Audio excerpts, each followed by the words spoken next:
Hoje a gente vai mergulhar num assunto muito sério: as regras que existem para proteger as pessoas de perigos invisíveis no ambiente de trabalho aqui no Brasil. Sabe? Estamos falando daqueles agentes químicos que, mesmo sem a gente ver ou sentir o cheiro, podem ter consequências bem graves. E as consequências são exatamente estas. Essa frase aqui é forte, né? Ela já deixa bem claro o que está em jogo: a saúde e, em última análise, a vida de quem trabalha. Para a gente entender por que essas regras são tão importantes, vamos fazer uma pequena viagem no tempo. Ver um caso histórico que, olha, mudou completamente a forma como o mundo enxerga a segurança química. Essa é a história das Radium Girls. Pensa só, começo do século XX. Essas mulheres trabalhavam pintando mostradores de relógio com uma tinta que brilhava no escuro, e a chefia garantia com todas as letras que era tudo totalmente seguro. O resultado, como a gente pode imaginar, foi uma tragédia. O que aconteceu com elas virou um símbolo da necessidade urgente de ter regras baseadas em ciência. Isso mostra, de uma forma bem dura, por que limites de exposição rigorosos não são um luxo, são uma necessidade. Tá, mas e no Brasil? Como funciona essa proteção? A nossa principal regra foi um passo muito importante na época. Mas, como a gente vai ver, parece que ela parou no tempo. Essa aqui é a famosa NR15. Ela foi criada lá em 1968 e, para a época, foi um avanço gigantesco. Foi ela que estabeleceu pela primeira vez no Brasil os chamados limites de tolerância para um monte de agentes químicos. Agora, aqui é que o ponto central da nossa análise começa a aparecer. A NR15 foi baseada nos padrões internacionais da época, os da ACGH.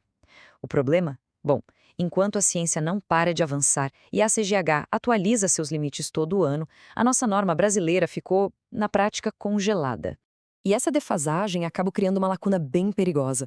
Vamos fazer uma comparação direta, lado a lado, entre os limites brasileiros e os padrões internacionais de hoje, para a gente ter uma ideia do tamanho do problema. Vamos começar com uma substância muito conhecida e perigosa, o benzeno. É comprovado que ele causa câncer. Então, qual seria o limite seguro para a exposição diária a ele? Bom, aqui estão os números. A nossa norma, a NR15, permite uma concentração de 1 part/1.000.000 no ar. Já a recomendação científica internacional, com base nos dados mais recentes, é de 0,02. A diferença salta aos olhos. Colocando em outras palavras, o limite que o Brasil permite para um agente comprovadamente cancerígeno é 50 vezes maior do que o consenso científico internacional considera seguro. 50 vezes. Vamos pegar outro exemplo, o manganês.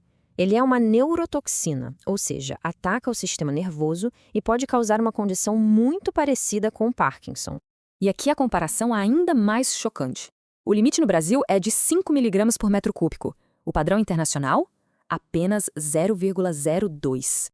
Isso dá uma diferença de quase 25.000%. Para ficar mais fácil de entender, o limite brasileiro é 250 vezes mais permissivo. É um abismo, uma lacuna de segurança enorme. E olha, não são casos isolados, viu? O padrão se repete para vários outros agentes perigosos. Para o amianto, o limite é 20 vezes maior. Para o cloreto de vinila, 156 vezes maior. Isso mostra que não é um probleminha aqui ou ali, é uma questão sistêmica de desatualização da norma. E esses números, eles não são só estatística, né? Eles se traduzem em consequências bem reais e bem graves para a saúde das pessoas e para o sistema de saúde como um todo. Essa exposição que a lei brasileira permite, mas que o mundo já considera perigosa, está ligada a doenças muito sérias e muitas vezes incapacitantes. Câncer, danos neurológicos, doenças pulmonares crônicas. São vidas que são diretamente impactadas por essa defasagem da norma. E ainda tem um outro problema que é mais sistêmico. Pensa assim, se um trabalhador fica doente, mas a exposição que ele tinha na empresa estava dentro do limite legal, fica muito mais difícil provar que a doença foi causada pelo trabalho. O resultado é que muitos casos não são notificados e o verdadeiro tamanho do problema fica escondido. Diante desse cenário todo, o que pode ser feito? A boa notícia é que o caminho para corrigir essa falha é bem claro, e ele é baseado em evidências. A solução principal que todos os especialistas apontam é a harmonização. O Brasil precisa pegar seus limites de exposição e alinhar com os padrões internacionais, como os da ACGH e e os da União Europeia, que se baseiam no que a ciência tem de mais atual. E essa imagem mostra perfeitamente como funciona um processo moderno. As normas lá fora não são estáticas, elas passam por um processo de revisão constante, todo ano, com a participação de cientistas e consulta pública. Tudo para garantir que elas reflitam o que há de mais novo no conhecimento científico. Então, o caminho a seguir parece envolver esses 4 passos. Primeiro, harmonizar os limites. Segundo, criar um sistema para eles nunca mais ficarem desatualizados. Terceiro, garantir que as regras sejam cumpridas através de fiscalização. E quarto, claro, informar quem está na linha de frente sobre os riscos que enfrenta. E a gente termina com essa reflexão.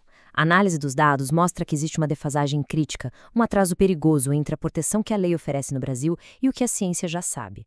A pergunta que fica no ar é justamente essa. No fim das contas, quem é que paga o preço por essa inércia?